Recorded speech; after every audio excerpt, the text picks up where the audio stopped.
Are your ad campaigns lighting up the dashboard, but not the pipeline? That's bullspend, and marketers are calling it out in Dashboard Confessions.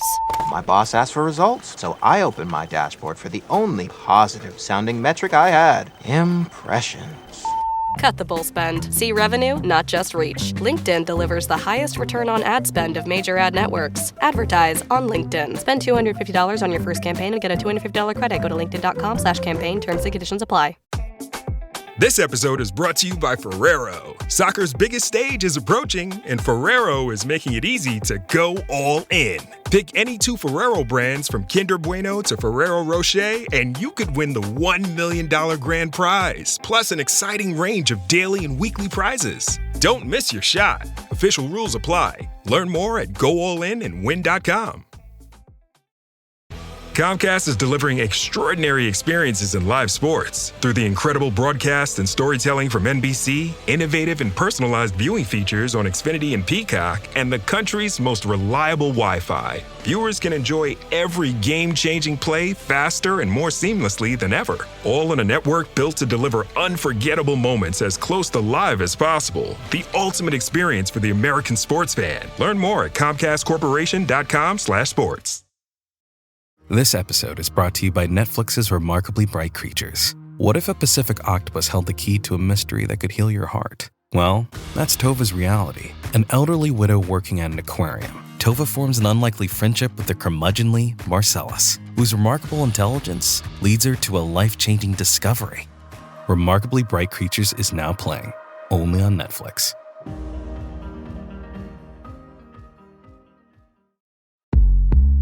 You may think you know McDonald's drinks, but you don't know them like this.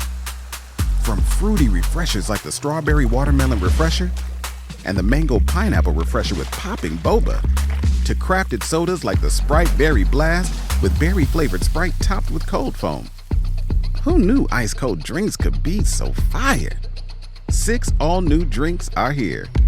Try them all, now at McDonald's. Refreshers contain caffeine.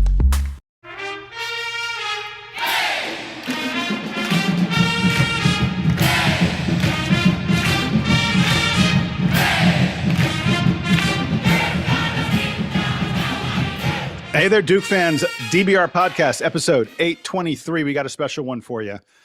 The assembling roster season has mostly, we think, if not completely finished. And as a result of that, we have decided to really dig deep into what this team's strengths and weaknesses are. And to do that, we have brought on a couple important guests. But before we get to them, I am Jason Evans. I am joined by my buddy Donald Waaay. Donald, how you doing today? It's Monday. It's a busy day. I'm doing good. Let's make it a good week. I heard one time that someone said that a week is basically a 7-game series, and to win the week, you got to win 4 of them. I'm winning Monday, so hopefully we're off to a 1-0 start in the series. I like that. Good. That's excellent. That's excellent. Joining us as well, 2 frequent contributors here to the DVR podcast, 2 of our, I don't know what you'd call them, fill-in hosts or interviewees, whatever you want to call it. Scott Rich. They've been both. Yeah, they've been both. Scott Rich and Jordan Brenner. Scott, I'll start with you. How is life in the Yukon neck of the woods these days? I will say all the schedule announcements that have come out of late have been a great joy to me, since there are going to be a lot of Duke/Michigan games that are within a train ride of Hartford, Connecticut. I would just love for Duke to announce that home and home with UConn, so that my investment in season tickets, actually comes to fruition for the one game that I'm putting all that money in for. But we might be inching closer and closer towards that.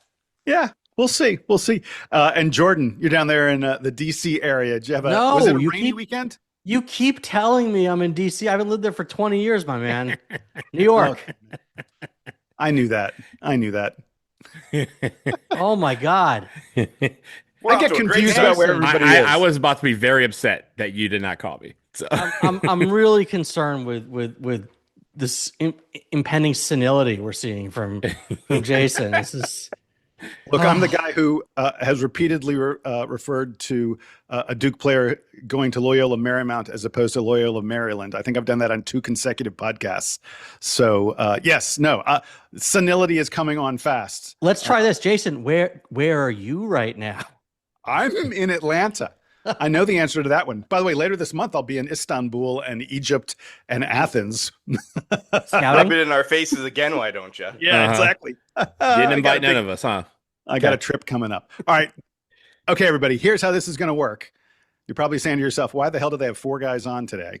It is because, as I said, we're going to go through, each one of us has identified something that we think is a strength for the upcoming Duke team that is loaded to the gills with really good players. And we've also identified weaknesses. And we will start with the strengths, and we will start. And Jason, before you do that, let me further clarify, because I think please. We obviously are unpeeling an onion here that we don't know what's inside, right? Like we are very, very early on this stage. So the question that you asked us to kind of think about was, what makes you the most optimistic about this team? Now, it is a strength that we're thinking about here, but it's about the optimism of what we see from these varying strengths on this team. Excellent. Thank you so much, sir. I do appreciate that clarification on the question that I posed to each one of you. And I'm going to let Jordan go first. Jordan, your response to me, and obviously I will ask you to elaborate upon this. When I asked what makes you optimistic, what do you think is the strength, you said depth and versatility. Go for it, my man. Make the case. It's not a difficult one to make, that this Duke team has a lot of depth. Yeah, look, there's no question we've got, 12 scholarship players, 13, depending on, I don't even know what the number looks like from day to day. And after seeing a team that in the ACC tournament had 7 scholarship players playing, that's going to be a welcome change, more akin to the team 2 years ago, where you had the luxury of not giving Patrick Gungba early minutes coming off an injury, where you had the luxury of using Isaiah Evans as needed. This team can go a lot of different ways, play a lot of different lineups. I know everyone's concerned about one ball, high expectations, but the good news is practices are going to be a bloodbath, competing for time. Everyone's going to have to earn their role. And I also think that, unlike this season, I think you could see some mad scientist interesting lineup combinations. I know college basketball has gone big again. And I know in particular, Duke is really like what they've seen from bigger lineups, but I wouldn't be surprised at all if at some point, game situation dependent, one of the ways you get those 4 really good guards in the game is by playing 3 of them and shifting Don Mesar to the 4 as a stretch 4 with his length. I think that's in play, especially if this team wants to play faster and pressure on the perimeter. So John Shire has a lot of different permutations he can play with, and that should be an exciting thought for any Duke fan. Well, and I think, part of the depth is we have no idea. We can speculate, we can guess, but we have no idea what roughly half the guys on this roster are going to be able to do. We really, frankly, even Sebastian Wilkins, who we saw, glimpses of in the blue-white game, anyone who tells you they have a good sense of what Sebastian Wilkins' role is lying to you. Obviously, Ron and Boom Boom, Cam Williams. We're on Boom Boom now? Oh, he's Boom Boom. Yeah, he's 100% Boom. Are we going to make him actually try to pronounce it again? / any of us going to fall in that sword? Boomche. Come on, man. Boomche. I can do Boomche, but I like Boom Boom better. But my point is, we don't know Seabass. We don't know Ron. We don't know Boomche. We don't know Cam Williams. We really don't know Howard in terms of what they will. They all have the pedigree. They all have sort of the background, the reputation, so to speak, of a guy. If I said to you on virtually any team in the country, if I said, "Oh, this guy's penciled in as a starter," you wouldn't go, "What?" In fact, you'd go, "Yeah, of course he is." And yet, every single one of these guys is penciled in as depth for the most. Well, I mean, power forward, we can talk about it, but it's kind of amazing how little we know about these depth pieces. And if half of them develop into half the reputation they have, oh my gosh. Well, so Jason, I think at the risk of foreshadowing one of the points you're going to bring up later in the podcast, it's interesting that a lot of the depth is concentrated at the position that is arguably the biggest question mark, at the 4, right? What did John Shire go out and get? He got a young stud at the 4 to potentially back up our arguably highest tier freshman at the 4. with the weak freshman class, et cetera, we don't know what Cam Williams is going to bring. We don't know what a 16-year-old who's played exclusively in Spain is going to bring. But John Shire is basically saying, hey, let me load up on as many, high ceiling dice rolls as I can get. And okay, if Cam Williams isn't ready to play, let's roll on Boom Boom. And if Boom Boom isn't ready to play, okay, Sebastian Wilkins was a top 20 recruit who's, matured for a year in the system. And if that dice roll doesn't roll, hey, Drew Sharnowski could probably play in a Twin Towers lineup alongside Pat Ngongba. He has a pretty impressive resume for a guy with, a top 30-ish transfer. Those are a lot of, dice roll. That's a lot of redundancy built in at arguably the biggest question mark. So if that's, when that depth is giving us that many high ceiling dice rolls, that is John Shire basically going and saying, I've identified my weakness and I'm going to back that up and I'm going to have as many, potential fallback options as humanly possible. Well, Jordan, I think what I liked about your strength here, depth and versatility, is that every one of those 13 guys has signed on to compete for that depth and versatility. You have to, if you're going to have a team this deep, just like you all have been talking about, there's going to be guys who are going to be sitting on the bench. There's just 200 minutes. They have not extended the college game yet. So until they do, there's still it'd be one good for us if basketball. they did. Wouldn't it be nice if they It'd suddenly be went, terrific. Hey, 2 30-minute halves? my 100-point prediction in the stats game would go much higher if we had 48 minutes as opposed to 40, but I digress. I think the fact that all these guys know that there's one basketball, there's 200 minutes to split, they've all signed up for the competition part. They all had a chance that's to the leave. great thing. Anyone who didn't like it could have left, and they didn't. So, yes, agree with everything you guys said. Throwing numbers at the problem. By the way, wouldn't everyone like to have these numbers to throw, even and fewer of them, right? Like, imagine being like, well, I don't know which of the amazingly highly talented freshman power forwards will even be able to play for this team. Like, this is why everyone hates Duke. Oh, I love it. Okay, let's continue with the strengths. And Scott, we will get to your strength, which is, as you put it up, I think, distributed scoring. I think that's how you put it. Yes? Yes. So I put this in it that way because I think we need to dispel the myth of the dominant go-to scorer in college basketball. So I went back and I'm considering the transfer portal era, every tournament post-COVID. How many Final Four teams do you all think had a leading scorer that averaged more than 20 points a game since the 2021 tournament, the last 6 tournaments? More than 20 points per game? More than 20 points a game. Like one. Yeah, like maybe 1 or 2. It is just 20 points per game is a maybe big number. none even. Yeah, Cam. Well, They make it the Final He was Four, the one to you do don't everything remember. this century. It would have Cam did not make hopefully the Final been Cam. Four. So there was 2. There was Zach yeah, Edey fine, for yeah. Purdue, and there was Mark Sears in Alabama because they were scoring near 100 points a game, right?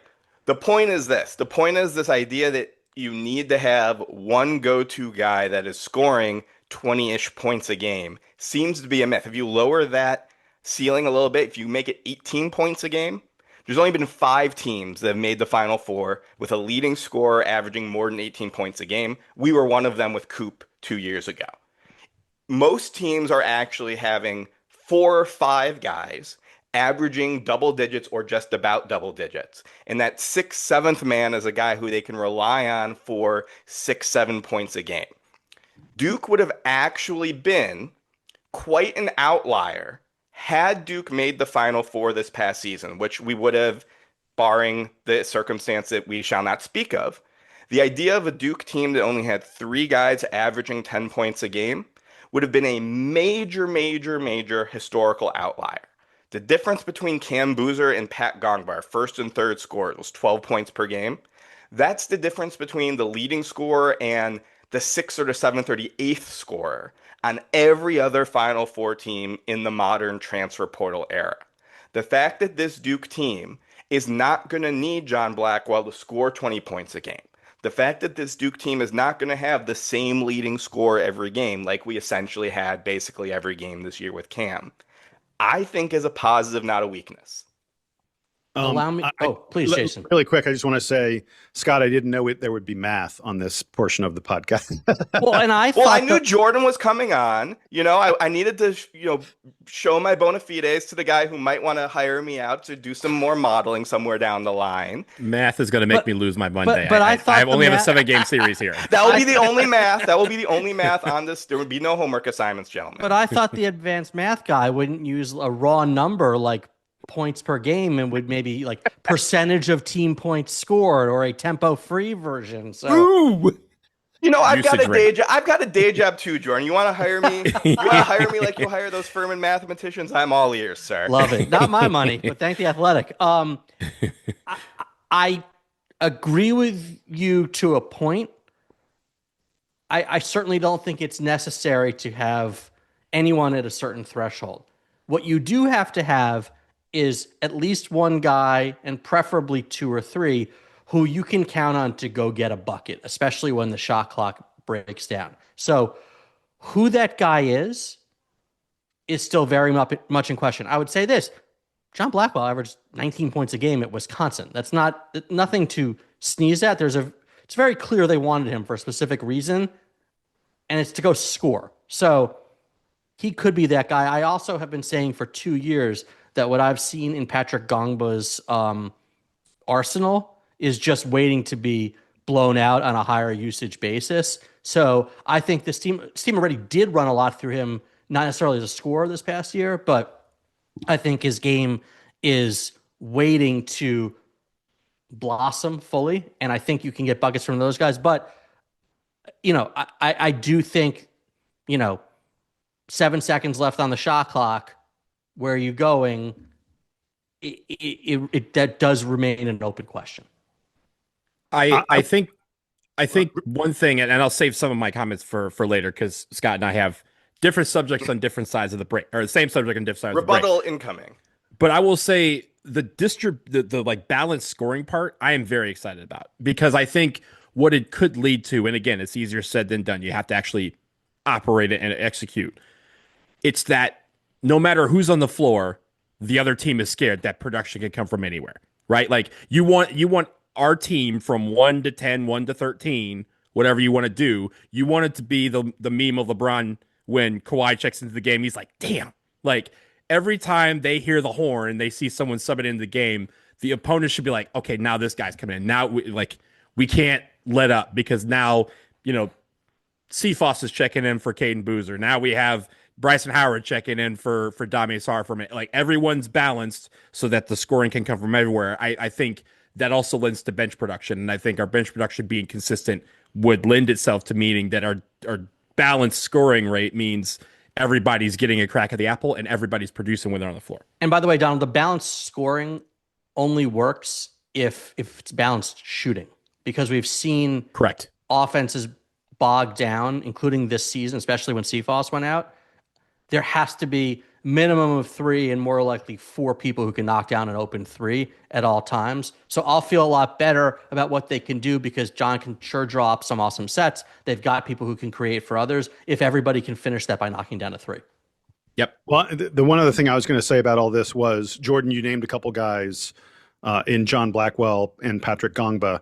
I'll add one more name to this, which is Caden Boozer. At the end of the season, when Caden had to turn on the offense because we'd lost Pat and CFOS, what were there? There were like at least 3 games at tournament time where Caden scored double digits in a half.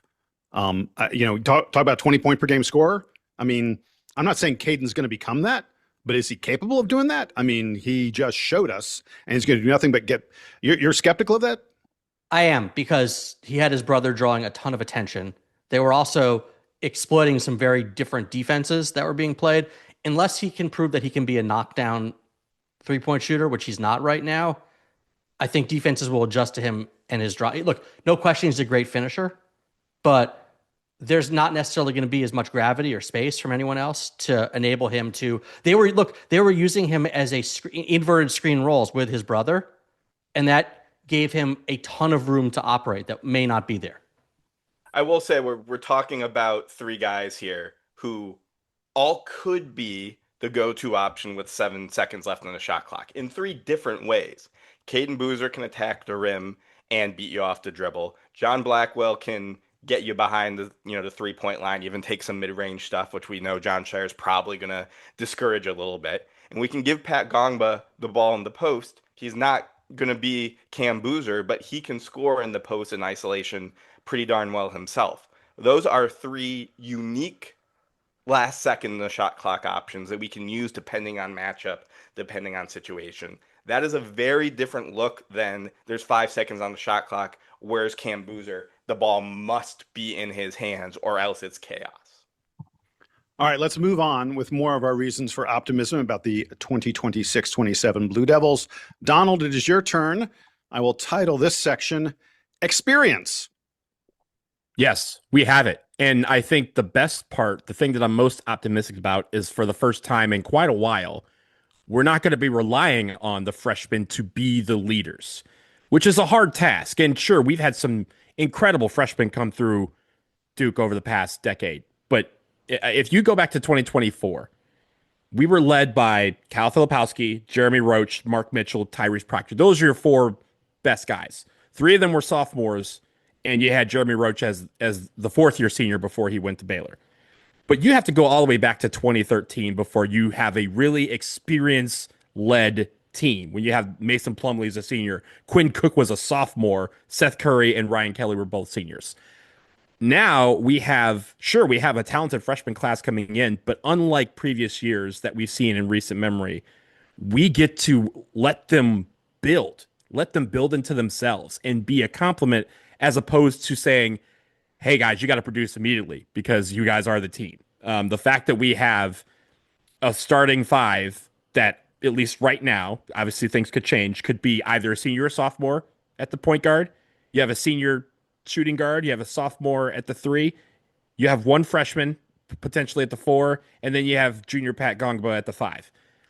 That the fact that Cam Williams is the most talented and most heralded of the freshmen, and even though he's starting is going to be the 5th option at some points, I think is a great thing because I think it's going to help these guys continue to build. I think also we're going to see what some of the scoring is like from an experienced laden team and what that can actually do. Because when you think about it, I know a lot of people talk about the one and done era, and we've had that argument ad nauseum on this show.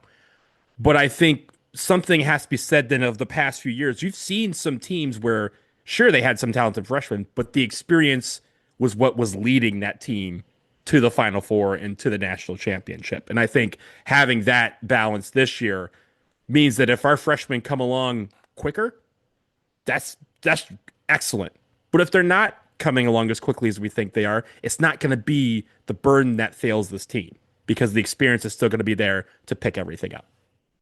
Hey, guys, let me ask a question related to what Donald just said. Who do you think is going to be the leader on this team? Oh, it's not even a question. Caleb Foster. You saw how much Caleb Foster meant last year and what kind of a leader he was and what he did to get back to play and what it was like when he was out. I mean, this is I think people are still overlooking who he is and what he can do this year. There's still a lot of physical ability there. He's had some bad luck, but I could absolutely see a Chris Duhon, Quinn Cook, Nolan Smith senior season incoming. That is still in the range of possibilities. He's certainly always been a talented player. We know that, right? So I think in terms of experience, not just having that one senior, there's the other guys you mentioned. I think Gongbo will absolutely fill into a role. These guys aren't just experienced in terms of age, they're battle tested. This team played a brutal schedule. They had some highs, some big highs in tight situations, Michigan, St. John's, etc. And obviously an incredible low against UConn. But you know what? They've been through that together. And the hope is that that leads to more mature, experienced play. I will say it's quite notable that the one common thread about the 3 reasons for optimism we've gone through so far, Caleb Foster is a common thread amongst all those things. He's the guy that brings experience. He's the guy that brings a hell of a lot of depth and versatility. I think there's a universe where Caleb Foster doesn't necessarily start, but he is the primary backup at the 1, the 2, and the 3 for this Duke team. And he's still playing 25, 30 minutes a game. And I think that he's a guy we saw he can lead this team in scoring. He can go get us 18 points a game if he needs to. He can go get 10 straight points against St. John's when the back's against the wall. This team, the fact that Caleb Foster came back to play the role that we're ascribing him to, puts this team on another level. And it's a plus on every single metric we could possibly think of. And whatever his senior season is like, no matter how well he plays or doesn't play, Duke fans need to appreciate this guy. You just don't see this very often. He had so many chances and reasonable reasons to leave after each season. So to stick with it, to whatever voices were in his ear at the time, tune them out, for him to build this relationship with Jon Scheyer that clearly you could see how much it meant to John after the St. John's game. Like, this is, I think, why we all fell in love with college basketball. And like, you just, it's in some ways, it's more fun to root for someone who has flaws and who has hiccups, because it's that growth and development that makes it so sweet, right? So like, I just hope, look, there's man, dude, it was fun rooting for Cooper.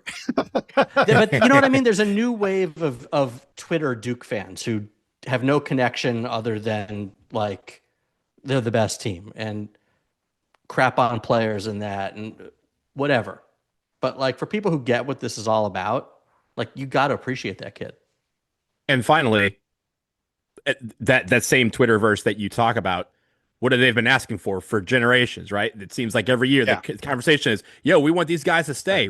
Well, here's your 4-year player on a platter who wants to be here, who, like you said, has had every opportunity to leave, has had every reason to say, hey, Duke is not giving me what I'm putting into them. And every single time he's saying, run it back. So this is why we think of him in that. I will love that storybook ending of like a Duhan, of a Quinn Cook as a senior, like to have him hoist the national championship as the captain, as the leader of not just this team, but this school, this whole movement that is Duke basketball, right? I want that for him so bad.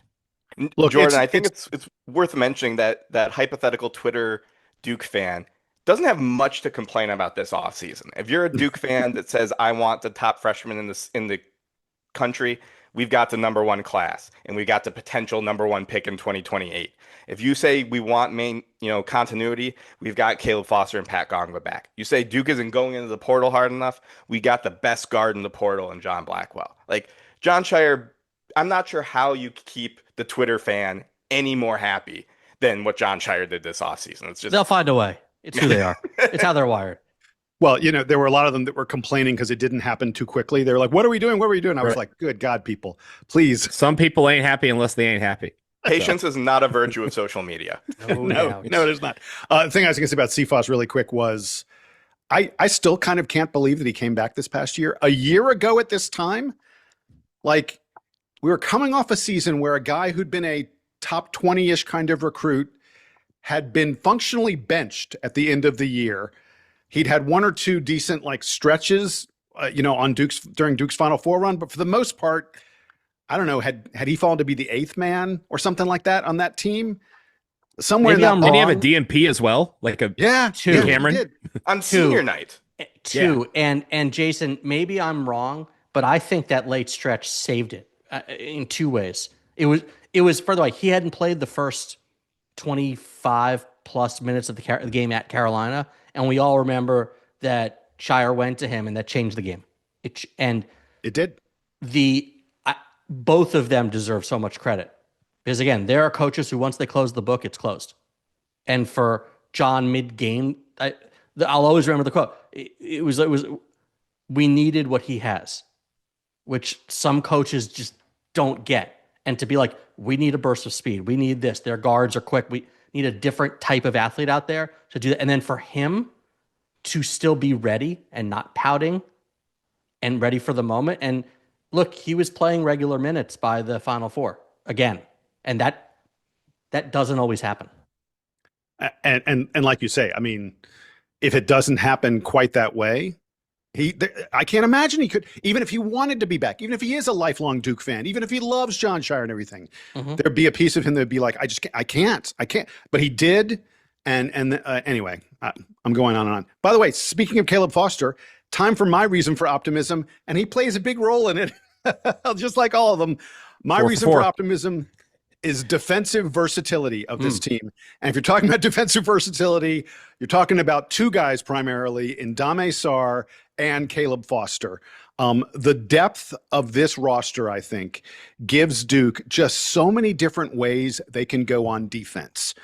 Do you have a big physical guard that you're going to try and punish us with? Well, I'd like to introduce you to Caleb Foster and Dame Sarr and Caden Boozer, who can body and play against physical guards as well as anyone in the country. Do you have a small, quick point guard?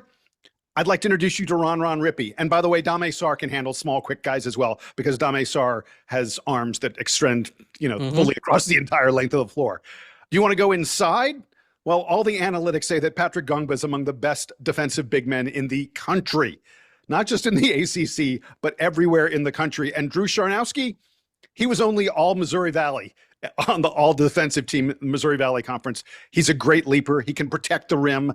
He had a top 50 block rate in all of college basketball last year. It goes on and on and on. I haven't even mentioned all the freshmen who, several of them have really good. Cam Williams has a reputation as an elite rim protector. A guy, not a guy who blocks your shot when you're on him, but he is a help side block shot guy at a really, really high level. The defensive versatility, and we haven't even talked about guys learning and developing all summer long. If you're a Josh Howard, if you're a Boom Boom, all these different guys all summer long are going to be playing against these kind of elite defenders. They're going to be picking up things. They're going to be learning what it takes to get better and better on defense. And the last thing I'll have on this, and then I can see all of you guys are ready to jump in on. In addition to the defensive versatility, the thing I love about our defense is, and this goes back to you guys talking about experience. This is a Duke team where a lot of the guys already know how to play together. When you're talking about Caden Boozer and Caleb Foster and Dame Sarr and Patrick Gongba and Sebastian Wilkins, you're talking about guys who did it together all season long last year. They were part of, they were a major part of, with the exception of Malik Brown, they were a major part of, top 2, top 3, number 1 defense in all of college basketball. These guys already get it. They already understand how to communicate. They already understand where we need to move, where we need to go, what we need to be on the lookout for, how to help, when to switch, when not to switch. They already have all this in their bag. So rather than John teaching it from scratch, which he usually is, he's teaching it with 4 or 5 rotation guys who already get it. Oh my God. The defense, I guarantee you, if this Duke defense isn't top 3 in the land in KenPom, then something bizarre has happened that is totally unforeseeable. That's it. The 3 key points of attack: on the ball, wing, back line. You have that with Foster, Sarr, and Gongba. And so everything else is going to, that's why I think Caleb Foster starts one way or another. Everything is going to have that as a backbone, that trio and their defensive ability. Then, that team alone is just solid. Then grow from there. I would say if Caleb Foster comes off the bench, can you imagine the face of the opposition when at the 15-minute mark, Caleb Foster and Ron are checking in, especially with Ron is playing 5-10-ish minutes a game, and his mission is go make the other point guard's life miserable for 5 minutes. You go all out and you leave it all out on the defensive end of the court, which is, by the way, his reputation is as a hound for opposing point guards.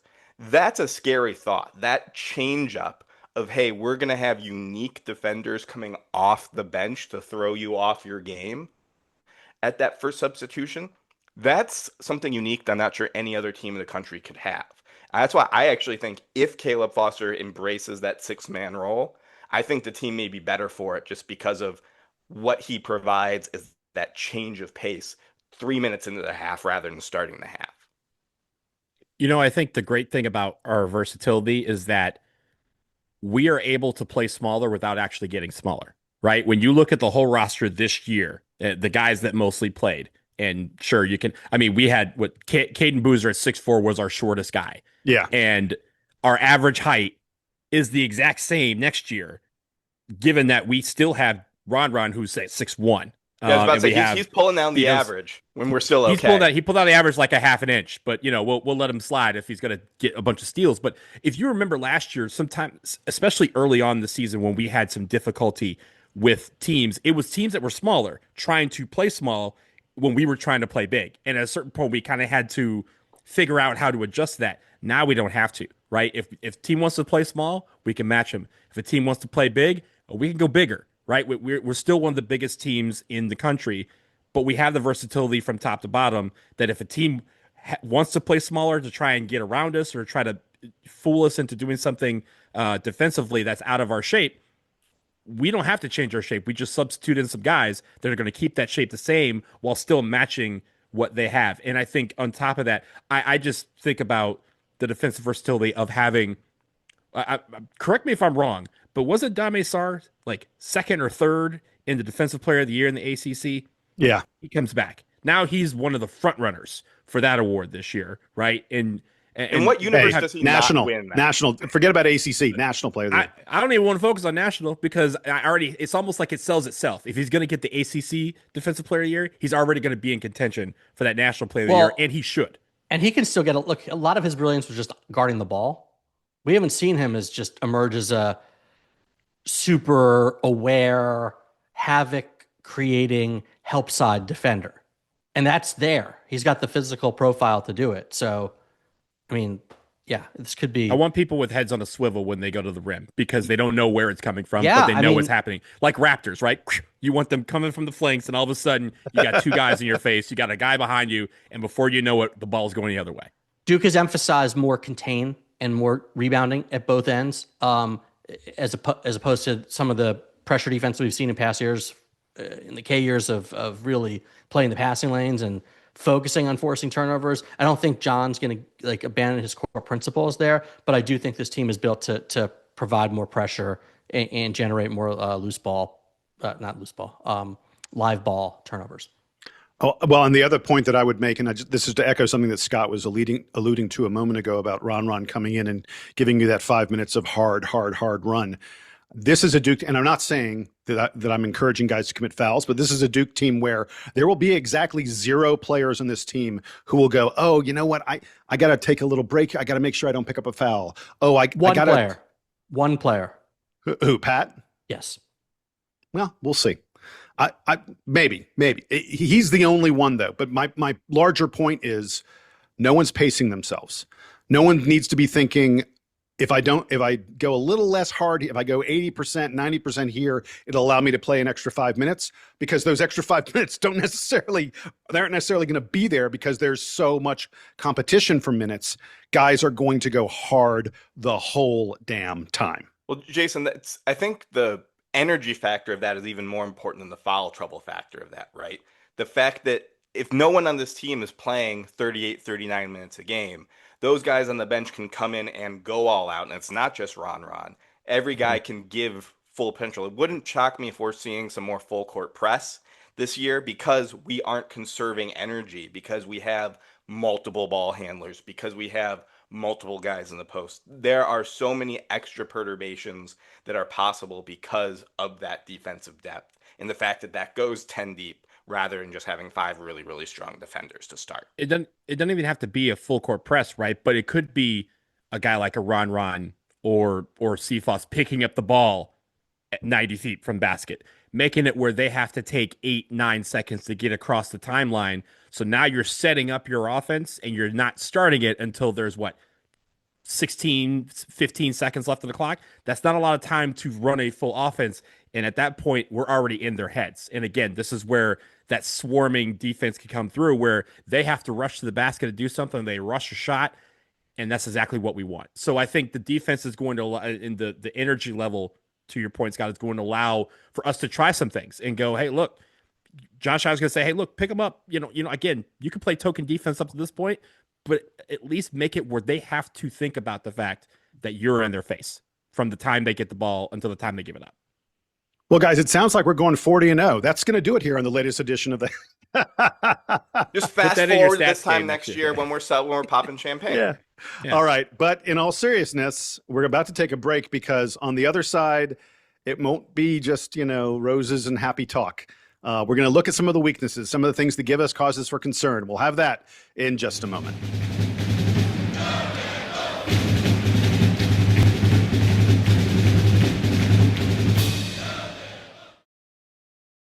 No one goes to Hank's for his spreadsheets. They go for a darn good pizza. Lately, though, the shop's been quiet, so Hank decides to bring back the $1 slice. He asks Copilot in Microsoft Excel to look at his sales and costs and help him see if he can afford it. Copilot shows Hank where the money's going and which little extras make the dollar slice work. Now Hank has a line out the door. Hank makes the pizza, Copilot handles the spreadsheets. Learn more at m365copilot.com/work. This spring, Uber Eats has you covered. Whether you're celebrating mom, dad, or your favorite grad, not all of us are great planners, and with the Uber Eats gift hub, you don't have to be. Send flowers, perfume, champagne, or just their favorite meal straight to their door. Gifts arrive in as little as 25 minutes, and you can add a personalized video message for that additional so-not-last-minute touch. So this spring, get a leg up on gift giving with Uber Eats. Last-minute gifts that land every time. Must be 21 or older to purchase alcohol. Product availability varies per region. See app for details.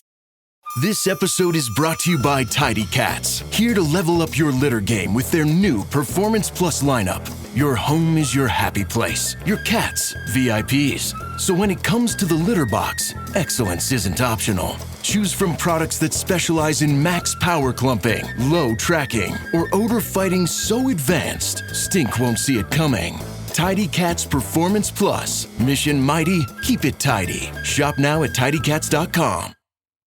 Tomorrow morning is knocking. Stock your fridge now. How about a creamy mocha frappuccino drink? Or a sweet vanilla? Smooth caramel maybe? Or a white chocolate mocha? Whichever you choose, delicious coffee awaits. Find Starbucks Frappuccino drinks wherever you buy your groceries. AI is moving fast across the enterprise. But without visibility, it's just chaos. Different tools, different models, different teams using AI in completely different ways. ServiceNow turns that chaos into control. With the AI Control Tower, you see all your AI across the business in one place. What it's doing, what it's done, and what it's about to do. So you stay in control. To put AI to work for people, visit servicenow.com.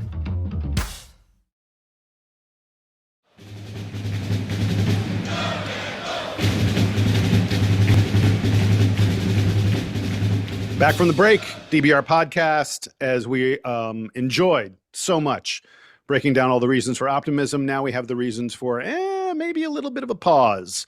Jordan, I will start with you. Now, you said your strength, your reason for optimism with depth and versatility. Your weakness, sir? What is it? Depth and versatility. Please explain. Well, look, if you're anticipating potential problems, it's less a weakness and more an area of concern, right? Because as much as we've said, everybody bought in, 13 guys, anyone could have left. It sounds great in May. I'm sure every one of those 13 players believes that they're going to find a way to have a major role because that's just how these guys are wired. They've known nothing but success their whole lives. So, Donald, like you said, there's only 200 minutes to go around. Somebody's going to be on the outside looking in. Several others are going to be playing fewer minutes than they wanted or anticipated. And there's always this pressure on coaches, I think. You've seen it a lot at Kentucky. You've seen it with a couple Duke teams. You've seen it at other schools. When you have that many guys, there's a pressure, a feeling you have to play them and you have to keep subbing. And that can hurt continuity. It can hurt role definition. It can hurt lineup development. So it's a very, very delicate balance that's going to that John Shire is going to have to manage. I think they're fully capable of figuring it out, but that doesn't mean it isn't hard.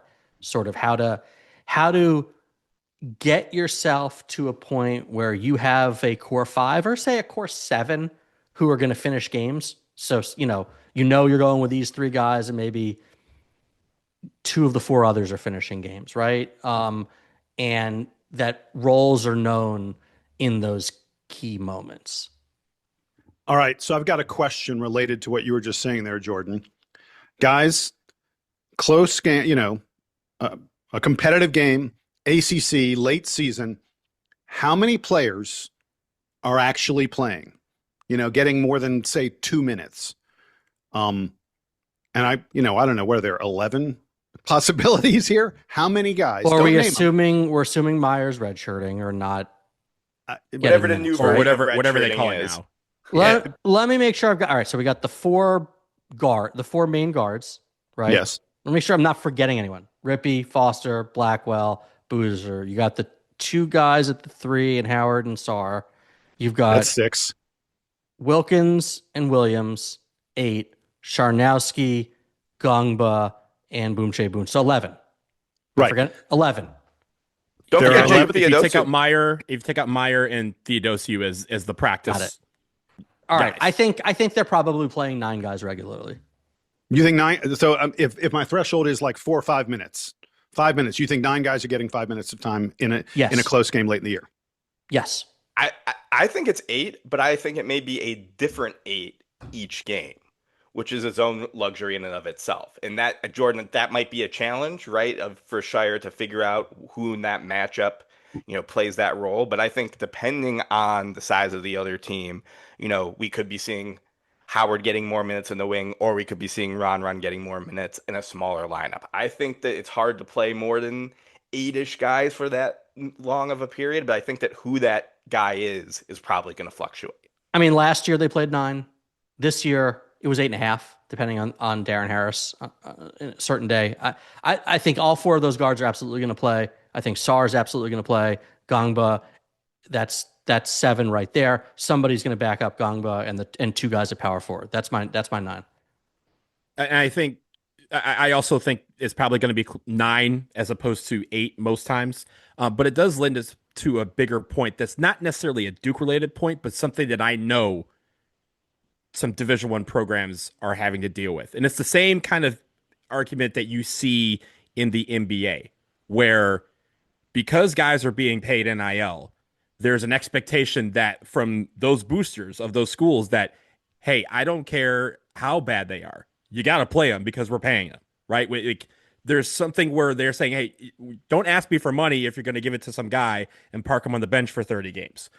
If you want me to give $1 million to fund this guy to come to school and play for us, then I would like to see some pluck for my buck. And again, that's not a Duke problem, because I think everyone's kind of, they're solidly under the expectations of what's going to happen here. But in the NBA, you see times where people go, hey, I can't play this guy more because this other guy's making $30 million and we have to pay it. We have to play him because that's what we're paying him to do. And I think as NIL continues to evolve in this Wild West era that we'll call it, because I'm sure it'll be reined in at some point by who for another podcast. I think there's going to be that question that pops up of people are going to the Twitterverse and the people out there are going to say, why aren't we playing 10 guys every single game? Because we're paying for them, right? Like, don't ask for this money if you're going to sit them on the bench and do nothing. But I also think that John Shire is very careful to say that these guys need to be ready to play. And at certain times, you see some guys who are just not ready to play, and it is detrimental to the team and to the results that oriented business that this is to continue to play them, even if that money factor pops into their head. Donald, I've always said that depth isn't how many guys you do play, it's how many you can play. Correct. And Donald, to rebut your point there, I think that any coach who's coaching like that is on a quick route to the hot seat. I don't think that is. And we've seen it, right? Reality that maybe, how many coaches got fired? Yeah, I think that's something that's I'm sure that's happening, but I would bet a whole lot of money that that's not something that's going to influence this John Shire-led Duke team. I can't imagine a booster saying if a team's sitting there at 27-2 being like, you know what, I paid that Bryson Howard X amount of money. Unless you're actually putting his face on the billboard and you're actually trying to get a return on your investment, which is not actually happening in NIL. As I mentioned, this is not a Duke thing, right? This was more of a college basketball thing that I know is happening because we hear those stories about guys who are saying, hey, I have to pay this guy X amount and I have to play them its role. And that is happening other places, which is why over the course of the last year, you've seen a third of Division I coaches get fired because they are in that situation. Thankfully, we are not. But again, it's something where as we move along, it's something to keep in the back of your mind because again, these guys are also you're also kind of recruiting them in the middle of this process too. And again, that's what Duke is good at doing throughout this year because we have retained so many guys. Donald, I think you'd have to be more worried about poaching than you are about influencing the rotation in season. Yeah, I think that I think the design or the hope is with some of these guys that you're going to get multiple years out of them, especially this freshman class. And even though you and I can look at things and see where the clear role is for them in year two after certain players are gone, it doesn't mean that their minds might work that way if they're coming off a year of a lot of DNPs or very few minutes and someone else is whispering, oh, you can't trust Duke. We're going to play you 30 minutes no matter what. Look at this. Look who they recruited over. Look at, right? It's just rampant in college basketball right now. And you know who that is? You know who that is? It's the agents whose job is to get the best deal for their client. All right. By the way, I asked the question, so I will also answer it. And I'm different from all the rest of you guys. I'm saying 10. I think that there will be 10 Duke guys. I think that John Shire John Shire brought this team together. He knows that he has 11 guys who are expecting to play. I think he also knows that 11's impossible. But I think he didn't bring these guys together to figure out who are the 8 or even 9 who really do get to play. I think he has expectations, understandings, and he anticipates being able to play more than 8 or 9 guys. And I'm not, I'm not saying you're going to see all 10 guys play the second half of a big game against Louisville in the ACC tournament. But I think you'll see them play at some point in that game. And I think part of what Don's going to do is he's going to put together schemes, rotations and the such that play to Duke's strengths. I don't know. This is a whole different kind of conversation. I may be opening a whole different bag of worms. I don't know that I will be able to look at this Duke team and say, hey, 1 through 5, we have the best 1 through 5 in the country. I don't know that I'll be able to say we have the best 6th guy in the country, although I think we probably do. But when I get down to 7 or certainly 8, 9, 10, 11, Duke's going to have the best 8th, 9th, 10th, 11th man in the country. I'm saying that right now, and I think that is probably true. Our depth, when you get to the bottom of it, 9th, 10th, 11th, is going to be the best guy in the country at that position. Well, if you're John Shire, why wouldn't you take advantage of that? Don't you have to? Because the 10th guy is competing against someone else's 5th and 6th guy. So it's not like I think that you're not lining up and playing 10 on 10. I agree. But I think that a fresh 10th guy from Duke who's only in there for a 3 or 4 minute run is better than a lot of teams' 5th or 6th guys. Maybe. But I guess what this also allows room for is we've been surprised by freshmen routinely in this recent era. Obviously, Con Knippel being the greatest example of it. But there's everyone's like, well, this class is weaker nationally, blah, blah, blah, blah, blah. And we're talking about not having to expect too much out of the freshmen. There's certainly a world where one of them just blows everybody out of the water in summer workouts and forces their way into a bigger role, which we haven't even discussed, but as part of this depth and versatility, that path exists. I thought this also was the requirement. Yeah. For depth versatility, the reason why it can be a good and a bad is, to your point, Jordan, it relies on the freshmen coming along.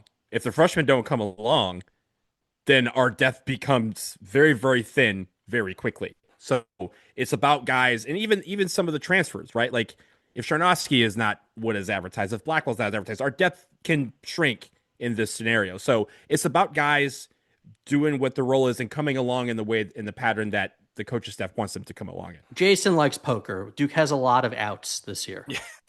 Yes. Well played, sir. Yes.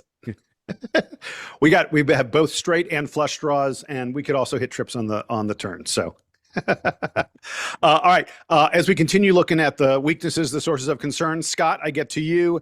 Sir, you have identified 3-point shooting. I think that is probably the one that most people would say is the biggest concern for this Duke team. Yeah, and I think it's less 3-point shooting and more multiple 3-point shooters. I think we can all pencil in John Blackwell as a very, very strong 3-point shooter. You don't have the run he had at a good Big Ten school and not expect that to transfer over. But I did a tiny bit more math, just the tiniest bit more math, guys, today. So if you look back the last 3 years at Final Four teams, only 2 Final Four teams had less than 3 guys who made 52 or more threes on the year. That was Arizona last year, and they were a historic outlier, shooting very, very low numbers of threes. And it was actually the other outlier, NC State, making the Final Four in 2024. Every other Final Four team had at least 3 guys that made more than 52 threes on the year. Why is that notable? Last year, our third highest volume 3-point shooter was Dame, who only made 43 on the year. So once again, we had, just like our scoring was very concentrated with Cam, our 3-point shooting was very, very concentrated with Isaiah. And Isaiah made 101 threes. He's Isaiah Evans. He's a first-round pick for a reason. What this Duke team needs to do to allay some of the concerns that we might have is not necessarily have 1 or 2 guys shooting 40% from 3. There need to be 3, 4, 5 guys who are making a 3 or 2 every single game. That's how you get up to that multiple guys making 50 or so a game. That means that John Blackwell has to make 2 or 3 a game. That means that whoever's starting at the point guard, either if it's Caden or Caleb, has to make 1 or 2 a game. That means Dame Sarr's 3-point shooting needs to come up a tick. That means maybe Pat Gongba finally blossoms into the 3-point shooter that we keep wish casting him to be. I think that is the biggest question mark. Is boom boom and Cam Williams. Boom boom and Cam. And so it's not what is our raw 3-point percentage at the end of the year. That's not what I'm concerned about. What I'm concerned about is, are there other guys outside of John Blackwell who are also making 3-point shots at a clip we need them to make? Well, slight objection, first of all, to your initial numbers, because if Caleb Foster doesn't get hurt, he might have hit that 52 threshold. The guy was a 40% 3-point shooter last year. Like, that's nothing to sneeze about. And I thought one of the big, the less talked about impacts of his injury was that it compromised Duke's spacing to a certain amount. I mentioned 3-point shooting earlier, so I'm with you. But again, there are a lot of options of guys who can shoot it. Now, look, we thought that last year too. Nick Hemania didn't really shoot it the way we thought he would. Dame Sarr stretches, but not as although I really do think you can another year and that corner 3-point percentage is just going to go up. Yeah. So it's really going to come down to, can Caden Boozer improve his jump shot, and can one of the bigs hit open threes? We can simplify this really. And there are 3 candidates there for among the bigs.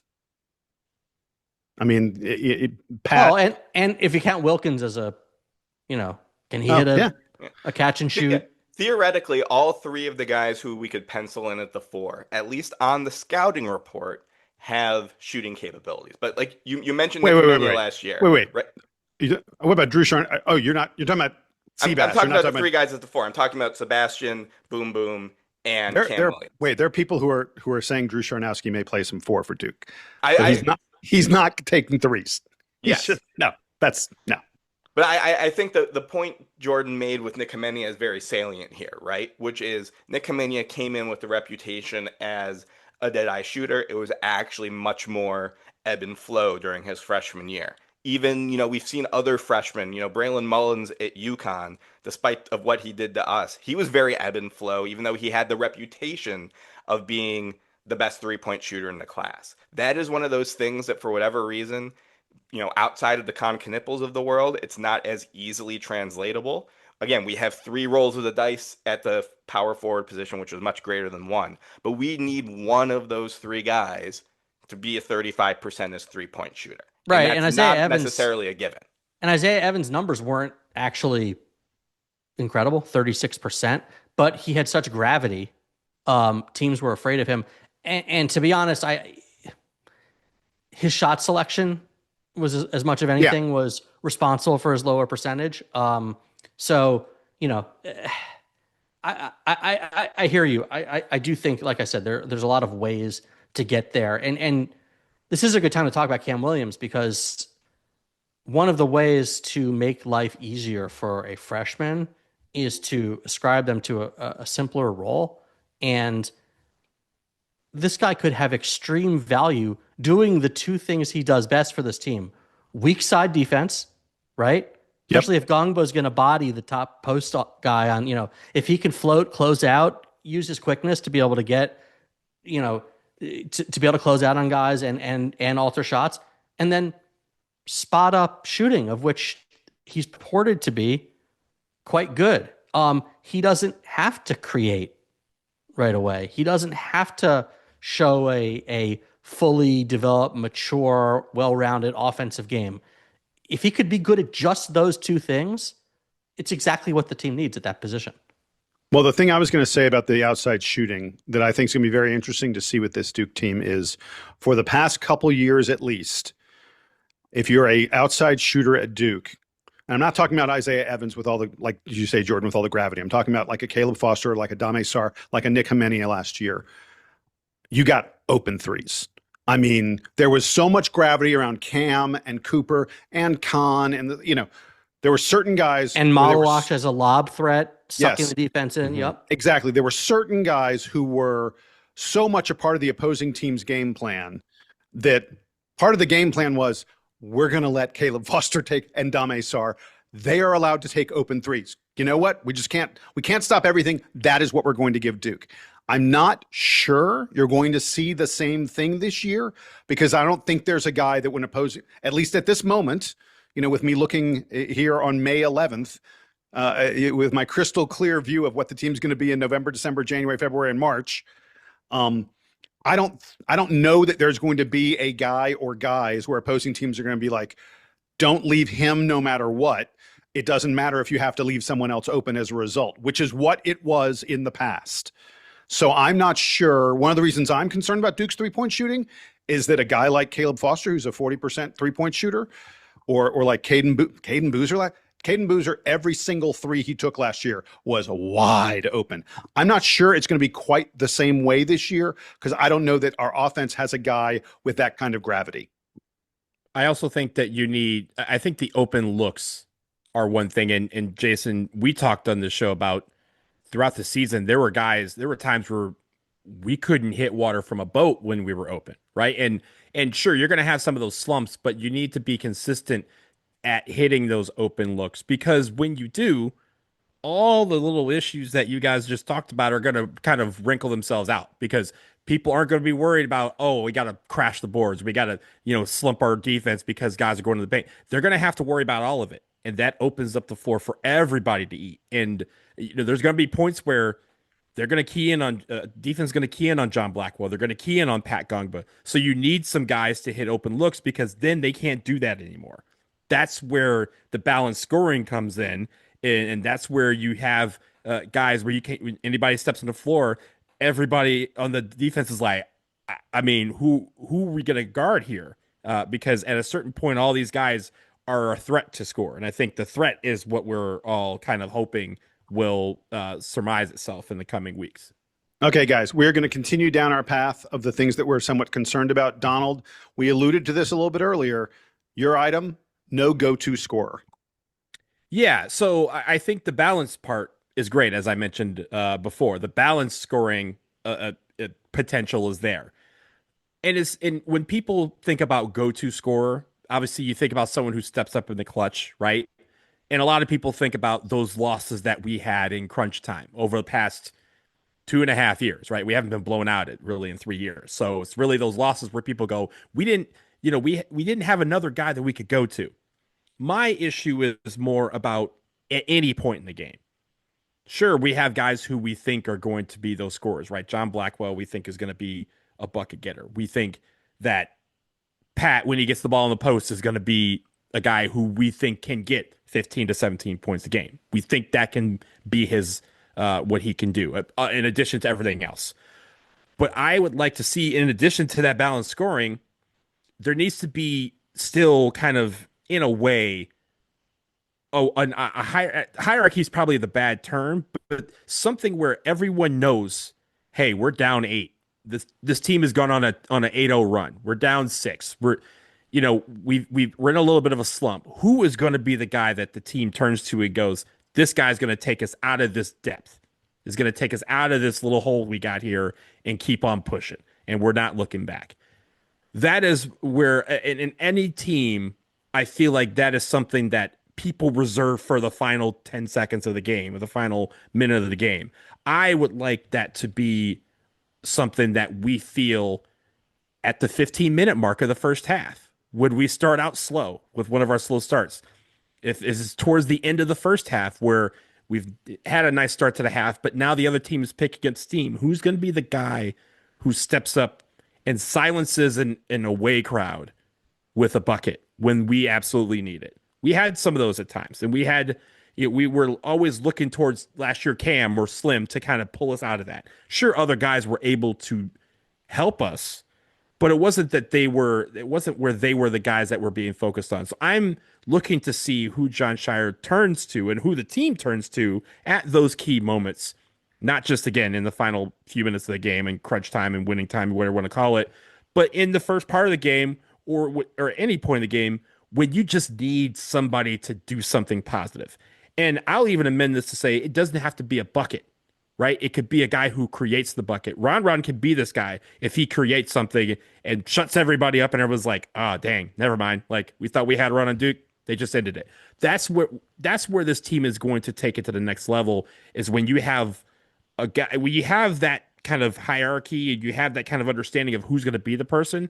But at the same time, it still lends itself to opening up to the balanced scoring part of things. Because if you have a guy that everyone's keying in on and that person gets you out of that slump, then the balanced scoring is back on. All right, you got us out of the slump. Now it's on the rest of the team to kind of continue to build back up and continue to keep pushing. So the reason that I put this exact point as a positive more than negative, and this crystallized to me the more I've watched the NBA playoffs. I've watched more NBA basketball over the last few months than I have in quite a long time now that the Pistons are not the dumpster fire of the NBA, Donald and I. It's been quite enjoyable. And I really feel like this need for a quote-unquote go-to scorer is more a function of NBA basketball than it is of college basketball. Those short shot clock moments come up every few possessions in NBA basketball where you need someone to go get a one-on-one basket.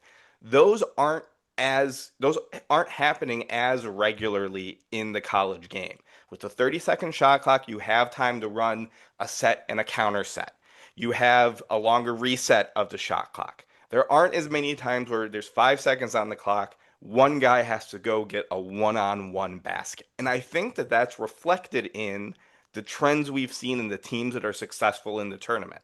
National champion Michigan, they didn't have a go-to scorer. Yes, Yaxel Lendenberg's a lottery pick, but he was not a guy who made his own offense, at least until the very, very end of the year. Both UConn teams then won a national championship. Can anyone remember who the leading scorer on those two UConn teams was that won the national championship? They didn't have a go-to dominant scorer. They had distributed scoring. They had a dominant point guard who could, get a one-on-one basket if you absolutely needed to. But I don't think you would say either of those UConn teams had a go-to guy. Maybe Florida with Walter Clayton Jr., sure. But the trend in the college game has been more and more towards balanced teams where I need to defend all 5 guys rather than I know with 5 seconds to go in a shot clock, AJ DeBance is getting the ball so I can send him a double team. That's not something that has worked for wins in the college game quite as much as it has in the NBA. So to your point, to kind of clarify, I'm not necessarily talking about a guy who's going to get the ball and kind of one-on-one this thing, right? Like that, like you said, that's more reserved for the NBA. You can still, like I said, in the top, you can still have balanced scoring while still having a guy that everyone kind of goes, this is the guy I'm going to, right? And it could be running a play for that person. It could be, again, your go-to guy could be Pat. Pat's not bringing the ball up, right? Like, I mean, I guess he could in theory, but like that's not how it's going to work. It's going to be somebody feeding him and saying, Pat, go get it, right? And again, that's not a one-on-one thing either. That's a play being run to set up Pat in the post to go score. I think that still lends itself to having a balanced attack, but while still at the same time going, man, we just can't get right. We haven't hit a three in a couple of minutes. Let me get the ball in a Pat. Let's see the ball go in the hole for once, and then we can get back to trying. That is what I mean by a go-to scorer or go-to player who can set things right. It didn't have to flip things on its head, but it can set things right so you can go ahead and build from there. So two things. I think you've just illustrated why Pat Gungba is the most indispensable player on this team. This offense, I'd be surprised if it does not run through him. Again, it ran through him to a large extent this past year, even with Cam Boozer. You're not going to dump the ball to him on the block 10 times a game. That's just not how basketball's played anymore, even in college. You might do it a few times, but just his vision, his passing, his screening, his ability to, I think, hit an open jump shot, I think, drive the ball, and certainly make a post move is going to create a lot of options for this team to run a lot of great sets. And, John's a brilliant offensive mind. He'll get people shots. The other thing I'll say is this. The first two teams of John's tenure, who expected Kyle Filipowski and Jared McCain to be go-to guys at that stage of their careers? So when I mentioned earlier about allowing guys to surprise you, there are already, I think, two candidates who are probably better better candidates than either of those guys were at the time in Gungba and Blackwell at this point. And again, that second team made the Elite Eight. So, all right, guys, we're about to wrap this up, but before we do, it is time for my list, or not my list, I should say, my item that I think is the biggest weakness, question mark, concern about this team. As much as we've talked about the power forwards who have a ton of potential, and look, there's a world where Duke has 2 lottery picks at power forward on this year's team. Wouldn't surprise anyone. In fact, that's where they're both projected at the moment. That said, this, at least coming into the season, appears to be the weakest that Duke has been at power forward in well over a decade. I'm about to give you a list of the guys to play power forward for the Duke Blue Devils over the past 10, 12 years or so. Wait for it, because it's unfreaking believable. Of course, it's Cameron Boozer. Of course, it's Cooper Flagg. Before that, it's Kyle Filipowski, and to a lesser extent, Mark Mitchell. Their freshman year flip was a little bit, their sophomore year flip was a little more the center, but it was Mark Mitchell. Maybe Mark Mitchell, who is a very good, that may be the worst power forward Duke has had in the past 12 to 15 years. Before that, it was Paulo Banchero. Before that, it was Matthew Hurt, who averaged 18 plus points per game at the power forward position. Before that, the weird 2020 season, but Duke had that wasn't a great Johnson. We had Jalen Johnson. No. What? The Jalen Johnson 2021 COVID year. 2021. That's what I meant. Yeah. But we had Jalen Johnson that year, and he is currently an NBA All-Star. The year before that, it's J-Rob. That was a mess. It was Jack White. That's a tough one. That's the one. Javin DeLaurier played the 4 sometimes. Yeah, Marquise Bolden at the 5. No, it was that was Vernon Carey at the 5. Vernon Carey was at the 5. Carey, yeah. That team is the most forgotten team in Duke history, by the way, because it never finished the season. Well, right. We talk about it all the time. Yeah. Hold on. I'm still going. All right. Zion, Marvin Bagley, Jason Tatum, Brandon Ingram, Winslow, Jabari Parker, Ryan Kelly. I'm not skipping any years, guys. This is consecutive. The power forward at Duke, I mean, the number of those guys that went on to be huge players in the NBA, the number of those guys who were the best player on their team. I went back and looked. I'm going to go ahead and call it. I think in probably 8, maybe 9, at least 8 of the past 10 years, the best player on the Duke roster was the power forward. This doesn't have that quintessential Duke four, right? The guy who used to be a guy who played the four at the Duke and was an NBA three, like, but going back to Battier, Dunleavy, whatever, right? Yeah. By the way, that position's evolved, and a lot of college teams are now bigger than NBA teams, but I digress. Yes, just because Duke doesn't have that type of player doesn't mean that Duke needs that type of players. There's many ways to build a team, and Shire's only built 4 of them.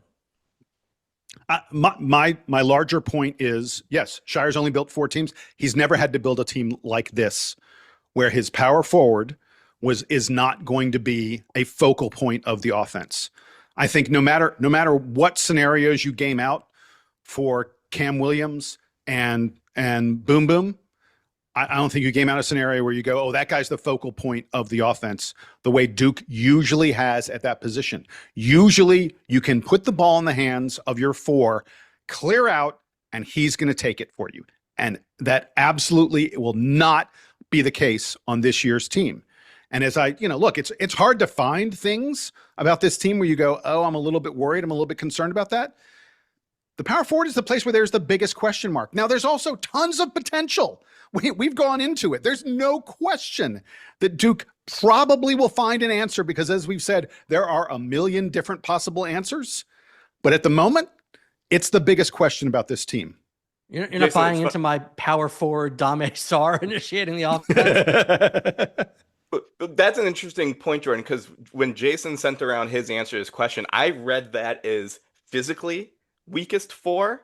I thought your concern was more about, hey, we don't have a bruiser, a guy who is a dominant rebounder physically at the 4, which is true too. Which is certainly true, and maybe that's even more true if we are small balling and Dame Sarr at the 4.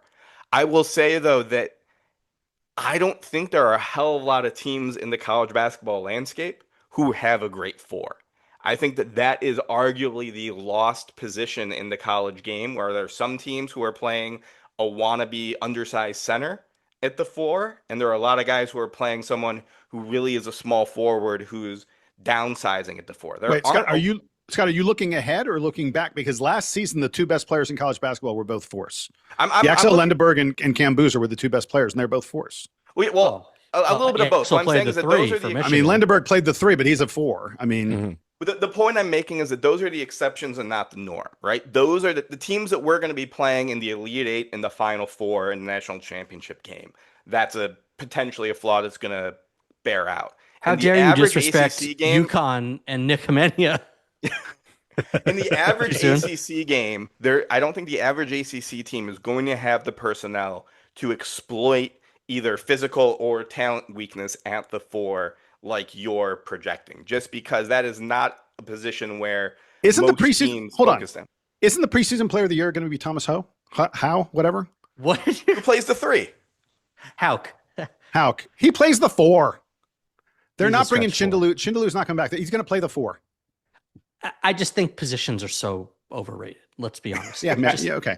Let's just go play basketball. I'm just here to comment on the fact that I cannot believe Jason Evans disrespected the legend that is Justin Robinson and that 2020 I said team. J-Rob. I said J-Rob's name. Won the national championship. Unknown in Duke basketball history is what would he have been in March Madness? We would have won the national championship. If you have evidence, go ahead and provide it. Spoiler alert, you don't, because they didn't have the title. They didn't have the tournament. They took it away from us because of COVID and because they were scared of Justin Robinson. But no, I think also you look at those guys, and those were, that list you provided, Jason, is just a legendary list.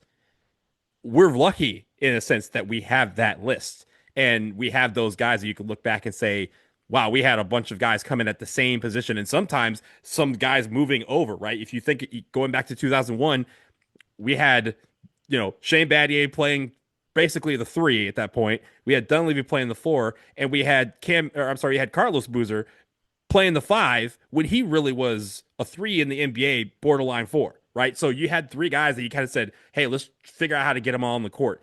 We had 3 guys. I mean, Zion was playing the 4. Was listed at the 4, but he was essentially playing, everything, right? Like at that, and RJ Barrett was playing everything. He's a 3/4. Cam Reddish was a 3/4. So you have this generational thing that we have, but I also think that we still also built our team around those guys. And in a sense, this year, we're not building it around anybody, right? Like as of right now, it doesn't feel like this team is being built with one player in mind, which means that the 4 maybe has less pressure to do all that. And Cam Williams, in a way, Scott can say, hey, let's figure out a way to get him on the rebound on the boards a little bit more. Let's figure out a way to utilize his defense a little bit more. Let's figure out a way for Boomshay to get, wider and have Drew Charnowski come in and be kind of the enforcer in the middle and not have to worry about going out to the wing. We're operating more as a stretch lineup now with Charnowski kind of coming in at times to kind of spell that. But I think that is where I think part of that is also optimism of what can this look like? Because for the first time, Jason, in a very long time, we don't know, because we have a blueprint for a team that is unlike previous years in a lot of different ways. Really quickly, Jason, if I will concede Florida and Thomas Howe to you. I will concede that. If you go through the other projected top teams, I don't think Illinois has a clear classic 4-man. Andrei Stojakovic is probably their best player. He's going to stay in the draft. He's going to stay in the draft, I think. That would be a nice help. Michigan, is going to be weaker at the 4 than they were this year. JP Estrella, you don't know if he can play a 4 rather than the 5. UConn, Nick Kamenia starting at the 4. We won't talk about that. Arizona, Michigan State, Gonzaga, none of these teams have classic power forwards. You have to go down to Virginia and Tista Ritter, where you say there's another team. Do not sleep on Virginia. Virginia's going to be really good 100%. Oh, hold on. But that's maybe two of David the top Punch. 10 teams in the country where the 4-man is the focal point of the offense. Jordan's right. David Punch, yes. David Punch, Mirkovic, you forgot it, Illinois. Like, there's plenty of teams who've got high-level 4s. Yes, but that I concede that, but I don't think it's a level that Jason's saying where the entire team needs to be focused around the 4 like we have been. These aren't 4s that we can't guard with our personnel. Correct. Yeah. By the way, I was today years old when I found out that Charnowski shot 43.6% from the line last year. So yeah, he will not be listening to this pod where we discuss. He will not be on the court to finish games. And hey, he could, if he gets to, let's just say he just improves to 65%. That's like an extra 20 points. So, dude, have you seen his history? He's not improving to 65%. Hey, I've depressing. I've seen some things happen that I did not believe either. It's notable that free throw shooting was not one of our concerns, given everything that has gone on in Duke basketball over the last few years. I'm not sure if that means that we're blind or whether we're cautiously optimistic that that's not going to be as much of a storyline this year outside of Charnowski. It always is. There's always going to be, if we go 25 for 26, someone's going to be like, make your dang free throws. Guys, we are not going to dwell on free throws here. What we are going to do is we're going to say thank you to all of you for joining Donald and I on this edition of the DBR podcast. We went, an hour and 20 minutes or so of this conversation. This was fun. This was good stuff. We will do it again sometime soon. Until then, Jordan, Scott, thank you. Donald, thank you. Here's the Duke Band playing us out and taking us home.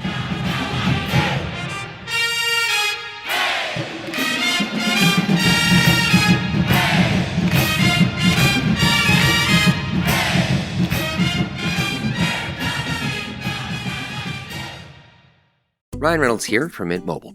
I don't know if you knew this, but anyone can get the same premium wireless for $15 a month plan that I've been enjoying. It's not just for celebrities. So do like I did and have one of your assistants switch you to Mint Mobile today. I'm told it's super easy to do at mintmobile.com/switch. Upfront payment of $45 for 3-month plan, equivalent to $15 per month required. Intro rate first 3 months only, then full price plan options available. Taxes and fees extra. See full terms at mintmobile.com.